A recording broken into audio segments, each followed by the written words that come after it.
Baie geluk aan die prosa wenner van ons weekuitdaging 1 tot 7 November met die tema Allerliefste.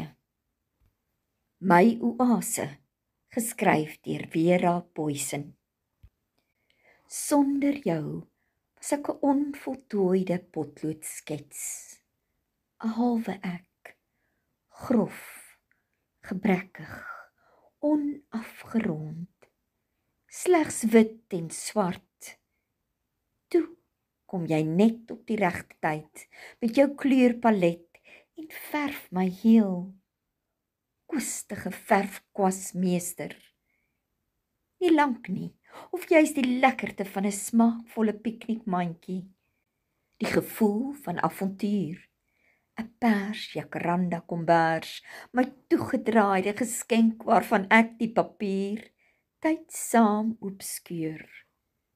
Koelte in die hitte van die knellende somer, snoesige warmte in die ysigheid van die winter, die reuk van sonskyn in vars lakens, jou lippe soos fluweel bordeaux, wat saggies teen die binnewand van 'n kristalglas kom lê, stadig van bo na onder afkruip en paadjies na my diepste hartsnare loop.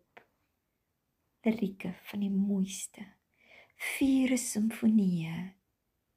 Jy het my vaal skets, lieflik kom kleur.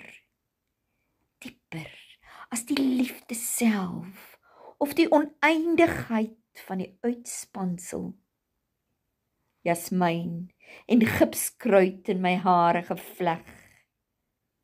Jy, my allerliefste, ons het in die sirkelboog van die maan geswaai, saggies op die perlemoenglans van die reënboog getrippel.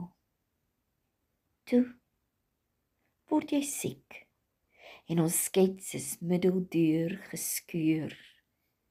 Nagte se wag en onthou, op my knieë bid en God vertrou. Twee stukkende halwes van een geheel. Trane van die bloedrooi bordeaux buggel teen die wande van dieselfde glas.